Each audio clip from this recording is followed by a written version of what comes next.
네, 우리가 1, 2월 동안 선교하시는 하나님이라는 그런 큰 주제로 주일 말씀을 들었습니다. 인도네시아 선교사 하셨고 또 선교학 교수셨던 우리 담임 목사님을 통해서 이런 말씀을 듣는 것은 우리 교회만의 특권이라고 그렇게 생각을 하고요. 또 성경을 이렇게 선교라는 시각으로 본다는 것 이 자체가 굉장히 귀한 그런 깨달음이라고 그렇게 생각이 됩니다. 지난 설교들을 간단하게 한번 되돌아보면요. 하나님께서는 창조를 통해서 우리를 포함한 온 만물에게 복을 명하셨습니다. 보시기 좋았다 그렇게 하셨죠. 그런데 인간의 타락으로 말미암아서 이 복이 깨어졌습니다.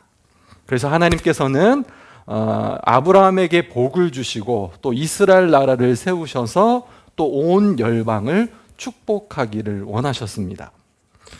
이것은 이스라엘 안에서 또 희년의 모습으로 나타났는데요. 그런데 어떻습니까? 이스라엘도 또 불순종으로 말미암아 실패하고 말았습니다. 결국 하나님께서는 예수 그리스도를 보내사 십자가에 죽으시고 부활하사 구원을 베푸셨고 그 하나님 나라를 또한 우리에게 또한 주시고 시작하셨습니다.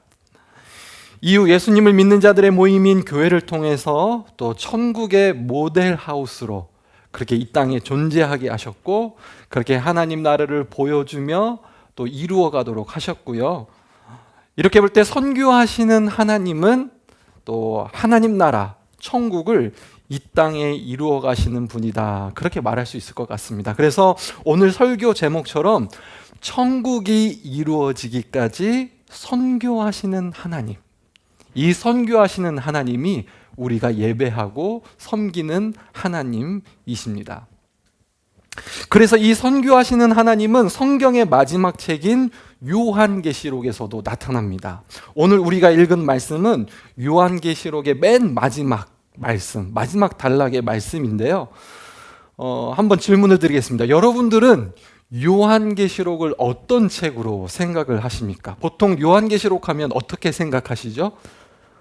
보통은 미래에 대해서, 종말에 대해서 이야기해주는 신비하고도 좀 무서운 책으로 우리가 그렇게 요한계시록을 많이 생각을 합니다. 심판의 그런 이미지들, 그런 말씀들이 이제 많이 나와 있기 때문에 우리가 그렇게 생각을 하는데요. 솔직히 저도 청소년 시기까지는 요한계시록이 무서워가지고 잘 읽지 않았어요.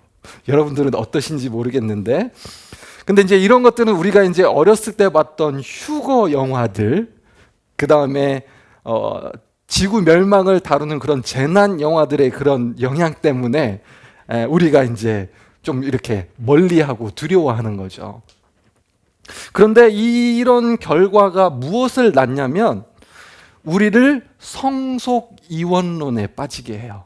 무슨 말이냐면 거룩한 것, 부정한 것을 엄격하게 나누고요. 특별히 이 땅은 타락하고 부정하고 심판받아 없어질 곳, 그리고 우리는 여기에서 탈출해서 미래, 내세, 저세상 거기를 바라보면서 그냥 살게 하는, 어떻게 보면 현실에 굉장히 무관심한 신앙인, 이것을 만들어내는 그런 위험에 빠진다는 거죠.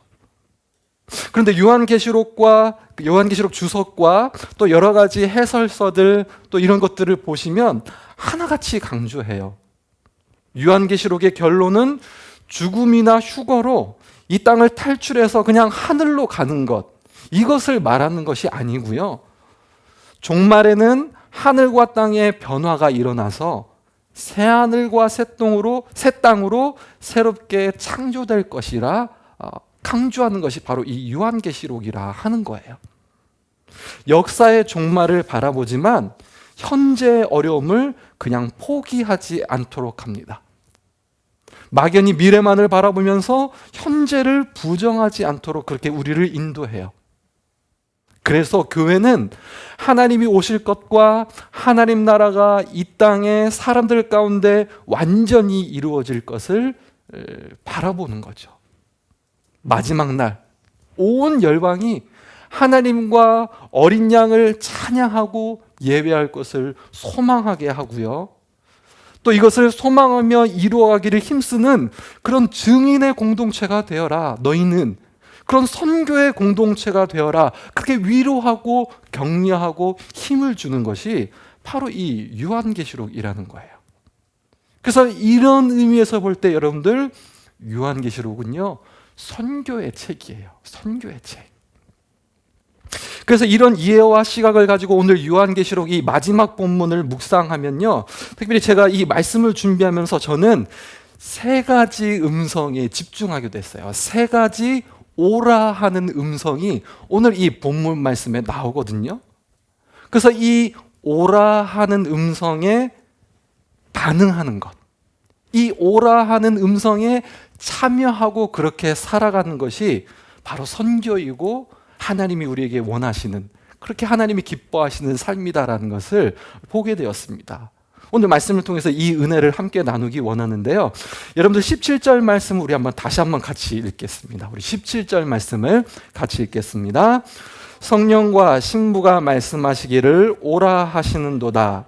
듣는 자도 오라 할 것이요 목마른 자도 올 것이요 또 원하는 자는 값없이 생명수를 받으라 하시더라. 아멘.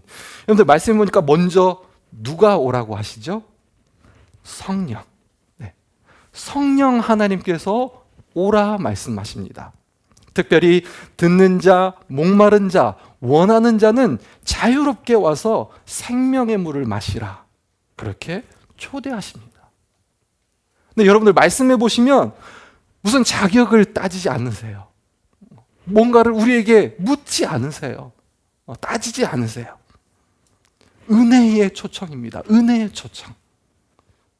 겸손히 목마름을 가지고 하나님 앞에 나오는 자는 하나님께서 생명을, 영원한 생명을, 참된 삶을 우리에게 주시겠다. 그렇게 말씀하고 계시는 겁니다. 구원의 은혜죠. 은혜. 그런데 말씀을 보다 보니까 우리가 정말 요즘 목마른 자구나, 이것을 느끼게 되는 것 같아요. 예배에 대한 목마름, 교제에 대한 목마름 우리가 가지고 있잖아요. 코로나19 때문에 우리가 정말 이 예배 자체에 대한 목마름이 얼마나 큰지 모릅니다. 함께 얼굴을 보며 드리는 예배 우리가 너무 사모하고 있잖아요. 또 찬양대 이렇게 만나 뵈면은 함께 찬양하는 것을 얼마나 기다리고 계신지 몰라요. 우리 찬양팀도 마찬가지일 테고요. 또 예배뿐만이 아니라 우리가 기존에 해왔던 모든 사역이나 봉사 얼마나 귀했는지 우리가 정말로 목말라 하고 있어요. 그러면서 또 많은 분들이 또 그렇게 고백하잖아요. 점점 내 믿음이 약해져 가는 것 같아요. 예배를 드리지만, 온라인으로 드리지만 점점 나태해지는 것 같아요. 제 신앙이 정말 그런 것 같아요. 제 모습이 그런 것 같아요. 그렇게 말하고 있지 않습니까? 우리가 정말로 목마른 마음, 정말 그런 가란 자들임을 느끼게 되는데요. 그런 우리들에게 성령 하나님께서 지금 말씀하시는 거예요. 오라, 오라. 정죄감에 눌려 있느냐? 세상의 짐에 눌려 있느냐? 삶의 여러 고통으로 인해서 목마르고 주렸느냐? 와서 마시라. 와서 마시라. 오늘 오프라인으로 예배 오신 분들은 어느 정도 그쵸? 어떤 그런 목마름을 해결하고 계시리라 생각이 되는데, 그러니 여전히 대부분 많은 성도님들이 지금도 이렇게 온라인으로 이렇게 예배를 드리고 계시는데요. 성령님께서 지금 말씀하십니다. 오라, 와서 마시라. 비록 함께 모여서 예배하고 있지는 못하지만 우리 마음 가운데, 우리의 중심 가운데를 우리 삶에 함께 하시는 그 성령 하나님께서 친히 생명의 물을, 생수를, 그 영원한 생명을 우리에게 주시고 우리의 목마름을 채우신다라고 초청하시고 이 은혜를 우리에게 부어주고 계십니다. 이 시간 이렇게 성령 하나님께서 우리에게 오라 하시니 우리가 이해하면서 예스로 우리가 그 앞에 달려나가기를 원합니다. 주님 앞에 머무르며 우리의 마음과 중심을 다 들여서 그렇게 예배하면서 나아갈 때 하늘의 신령한 은혜와 평강으로 채워주시는 그 하나님의 은혜를 누리는 우리 모든 분들, 우리 모든 성도님들 되시기를 간절히 소망합니다. 이렇게 성령 하나님께서 오라 하시는 음성을 들으며 그 은혜를 맛보는 자가 사실은 천국을 이루어가는 거죠. 이 맛에 천국을 기대하고 소망하면서 살아가게 되는 것이죠. 나중에 온전히 맛보게 될 그 은혜를 기대하면서 살아가게 되는 것이죠. 그렇다면 여러분들 또 두 번째로 오라 하시는 음성, 오라 하시는 분은 주체는 누구입니까? 우리 17절 말씀을 우리 한 번 더 같이 읽겠습니다. 17절 말씀 읽습니다. 성령과 신부가 말씀하시기를 오라 하시는도다. 듣는 자도 오라 할 것이요 목마른 자도 올 것이요 또 원하는 자는 값없이 생명수를 받으라 하시더라. 네, 말씀을 보니까 성령과 함께 누가 지금 오라고 해요? 신부요. 신부가 오라고 합니다. 여러분들 요한계시록에서 신부는 신랑 되신 예수님의 신부인 교회를 말합니다. 교회. 그러니까요, 이렇게 보면은 성령 하나님과 함께 교회가 오라고 하는 초청임을 우리가 오늘 말씀을 깨닫습니다. 이렇게 보면요, 여러분들 교회가 어떤 것인지를 알게 되는 거예요. 교회는 어떤 곳입니까? 오라고 말하는 곳이어야 한다는 거예요. 오라고 말하는 곳이라는 거예요. 사람들에게 한번 와봐 이야기하는 곳이라는 그런 이야기입니다. 특별히 목마른 자들에게, 은혜가 필요한 자들에게 오라 말하는 곳이 교회라는 의미입니다. 예수님께서 자신을 찾아온 두 제자에게 와보라, 와서 보라 하셨듯이 교회는 사람들로 하여금 오라 말하는 것, 교회 다니는 사람은 오라 말하는 사람들이라는 것이죠. 이 부분 말씀을 준비하면서 2월에 새벽마다 묵상했던 누가복음의 비유들이 많이 떠올랐는데요. 비교적 최근에 묵상했던 비유들이 무엇이었냐면 잃어버린 한 마리 양을 찾으시는 목자, 또 한 드라크마를 찾는 여인, 또 집 나간 둘째 아들을 기다리는 아버지의 비유를 저희들이 이제 묵상을 했는데요. 여러분들 이 비유들이 의미하는 바가 무엇인 줄 아시잖아요. 이 본문 앞쪽에 보시면 사실은 서기관과 바리새인들이 예수님께서 죄인들과 새들과 함께 어울리며 밥 먹고 그렇게 지내는 것을 보고 정죄하고 비판하고 그것을 불쾌히 여겼어요. 그 다음에 예수님께서 하신 비유가 바로 이 비유인 거거든요. 그래서 예수님께서 이 비유를 통해서 드러내시고자 하는 것이 무엇이었습니까? 스스로를 의롭다 여기고 기득권을 누리고 그들만의 리그를 살아가고 있는 자들, 이들에게 충격을 주시고요, 무시받고 소외되고 거부당한 자들을 품으시고 이들을 세워가시는 그 긍휼, 그 자비, 그 하나님 나라를 사실 예수님은 이것을 통해서 나타내고 싶어 하셨던 거죠. 주님은 자꾸만 외부자를 찾아 나서세요. 세상이 보기에는 참 바보 같은 일인데 말이죠. 그런데 이 아웃사이더, 요새 말로 하면 아싸죠, 그렇죠? 아싸. 예수님은 이 아웃사이더들을 만나고 그들에게 복음을 전하고 이들을 하나님 나라 백성으로 삼으시는 거예요. 이게 주님이 행하신 선교이고, 그리고 우리가 감당해야 될 선교입니다. 그런데 세상은 어때요? 자꾸만 내부자, 외부자, 이런 구분, 이런 구도를 만들어 가려고 해요. 아까도 얘기했지만 인싸 대 아싸, 자꾸 이거를 구별하려고 해요. 그리고 계속해서 인싸로, 내부자로 그것을 추구하면서 거기서 인정받고 거기에만 머무르려고 해요. 자기들만 그거를 가지려고 하죠. 이미 유명하게 유명리에 방영되었던 스카이캐슬 드라마, 또 요즘 히트를 치고 있다고 하죠. 펜트하우스. 예, 여러분들 이런 드라마 보시면 어때요? 확실하게 보여주잖아요. 피라미드에서 더 꼭대기를 향해서 가려고 하고, 네, 명예, 돈, 부, 인기, 쾌락, 그것을 더 움켜쥐려고 더 중심부를 향해서 그렇게 살아가는 삶이 어떤 삶인지, 세상이 정말 그렇게 계속해서 살아가고 있는지를 우리에게 보여주고 있지 않습니까? 근데 여러분들, 거기에 행복이 있나요? 거기에 사랑과 평화가 있나요? 전혀 그렇지 않죠. 반대이잖아요. 살인과 미움과 질투와 어두움이 거기에 가득할 뿐입니다. 근데 여러분들, 우리 교회는 어떻습니까? 주님을 따르는 우리는 어떤가요? 우리도 그렇지는 않습니까? 어느새 우리 스스로가 그냥 내부자로 그냥 머무르기를 좋아하지는 않습니까? 많은 것들의 경계선을 그어놓고 우리 안에 있는 것을 누리며 안주하면서 그렇게 살아가고 있지는 않습니까? 우리만의 만족, 우리만의 평안, 우리만의 유익을 즐기고 있지는 않은지, 우리가 한번 우리 자신을 돌아보면 좋을 것 같습니다. 제가 이제 작년 교구 담당 목회자로 섬기고 있는데요. 한 가지 이제 어려움을 느끼는 부분이 있어요. 뭐냐면, 새 가족이 이제 저희 교구로 편성이 됐을 때 이제 순 편성을 어떻게 해야 되는가, 이게 참 난감할 때가 있습니다.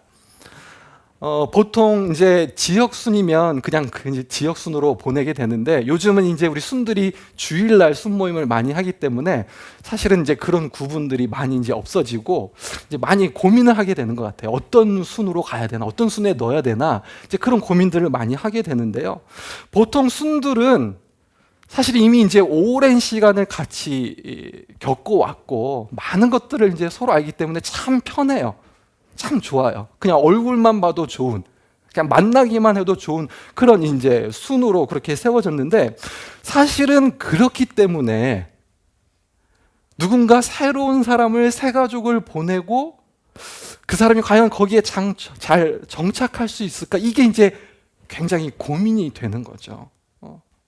다른 교회에서 신앙생활에서 온 기신자도 그런데, 만약에 이제 막 신앙생활을 하게 된 새 가족이라면 더 고민이 되는 것 같아요. 그래서 말씀을 준비하면서 이런 음성을 들으면서 한번 우리 순 공동체에 한번 도전하고 싶습니다. 여러분들, 우리 순은 정말 새 가족을 향해서 열려 있나요? 초신자까지도 품을 준비가 되어 있습니까? 지금 순원이 너무 많다면 기꺼이 나눠져서 새 가족을, 다른 사람을 품을 수 있는 그런 공간을, 그런 여유를 기꺼이 여러분들 만들 수 있으시겠습니까? 여러분들, 이것들을 한번 좀 고민해보고 한번 도전해보는 그런 우리가 되면 좋겠어요. 여러분들, 그럴 때야말로 우리 순이 정말 선교적인 순이 되는 거고요. 그럴 때야말로 우리 교회가 진짜 선교적인 교회가 되는 것이겠죠. 이것은 비단 순뿐만이 아니라 우리 교회의 모든 공동체와 우리 모든 사역에도 그렇게 드러나면 좋겠어요. 외부자들을 찾아가 섬기고 그들을 오라 하고 그들을 예수 그리스도의 복음으로 초대하는 선교적인 교회, 선교하시는 하나님을 따라 그렇게 행하는 그런 우리 교회가 되면은 참 좋을 것 같습니다. 여러분들, 마지막으로 세 번째 오라 선언하는 주체는 누구입니까? 우리 20절 말씀을 같이 읽도록 하겠습니다. 20절 말씀 같이 읽겠습니다. 이것들을 증언하신 이가 이르시되 내가 진실로 속히 오리라 하시거늘 아멘 주 예수여 오시옵소서. 네, 말씀해 보니까 예수님께서 속히 오신다 그렇게 말씀하시는데요, 이미 성육신으로 이 땅에 오사 하나님 나라를 시작하신 주님께서 다시 오셔서 하나님 나라를 완성하시겠다, 이제 그렇게 말씀을 하십니다. 그러자 이후 이어지는 고백이 무엇이죠? 이제 여기에 집중하고 싶은데요, 아멘 주 예수여 오시옵소서. 유명한 고백이죠. 마라나타, 마라나타. 주 예수여 오시옵소서. 이 고백은 요한계시록을 쓴 사도 요한의 고백이라고 할 수도 있고요. 또한 예수님을 믿고 따르는 또한 우리 모두의, 우리 모든 믿음의 그리스도인들, 성도들의 고백이라고 할 수 있습니다. 그래서 이렇게 보면 선교는 주님 오시옵소서 그렇게 고백하는 거예요. 그렇게 고백하며 사는 거예요. 다시 오셔서 하나님 나라를 완성하실 그 주님을 고대하며 소망하며 살아가는 것이 선교라는 것을 말씀을 통해서 보게 되는 겁니다. 그런데 문제가 뭐예요? 문제는 주님께서 속히 오신다고 하셨는데 이게 그렇게 보이지 않는 거예요. 주님의 제자들, 초대교회 성도들은 곧 주님이 오실 것으로 알고 그렇게 살아갔잖아요. 그렇게 임박한 종말론을 가지고 살아갔거든요. 그래서 핍박과 박해 가운데 그들의 생명을 던져서 가진 것을 들여서 그렇게 헌신하면서 그런 삶을 살아갔는데, 그런데 우리는 어때요? 주님이 오신 지 2000년이 지나가는 2021년을 살아가는 지금 아직까지 주님께서 오시지 않는 이 현실, 이 삶을 살아가는 우리는 과연 어떻냐 하는 것입니다. 그래서 우리가 점점 이렇게 살아가는 것 같아요. 주님 몇 년 안에 오시겠어? 주님 내가 죽을 때까지 과연 오시겠어? 이런 생각으로 우리가 점점 살아가게 되는 것이죠. 주 예수여 오시옵소서라는 이 음성과는, 이런 신앙의 고백과는, 이런 믿음의 공동체와는 점점 거리가 멀어지는 그런 신앙, 그런 삶으로 우리가 살아가고 있는지는 아는지 한번 우리가 우리 자신을 돌이켜보면 좋을 것 같습니다. 그런데 여러분들, 그럼에도 불구하고 한켠에는 우리 마음 깊숙한 곳에서는 주 예수여 오시옵소서, 우리가 그렇게 기도하고 소망하고 있는 것을 또 발견해요. 역설적으로. 왜냐고요? 우리가 아프기 때문에 그래요. 우리가 힘들기 때문에 그래요. 눈물을 흘리고 있고 죽음 때문에 고통스러워하고 있기 때문에 그래요. 눈물을 닦아주시고 죽음과 병든 것과 상함이 없는 그 하나님 나라 천국 주님이 다시 오시는 것을 우리는 소망하고 기대하고 바라고 있는 것입니다. 여러분들, 코로나 때문에 병든 분들이 참 많아요. 당연히 확진자들이 그렇겠고요. 또 우리 성도님들 또 신방하고 전화하고 만나다 보면 정말 아픈 분들이 많아요. 특별히 사람들을 만나지 못해서 마음의 병을 얻고 우울하고 불안한 분들도 정말 많아요. 특별히 요양원이나 병원에 계신 부모님을 마음껏 찾아뵙지 못하다가 갑자기 하나님의 부르심을 받아서 그렇게 떠나보내며 가슴 아파하는 우리 성도님들 계시고요.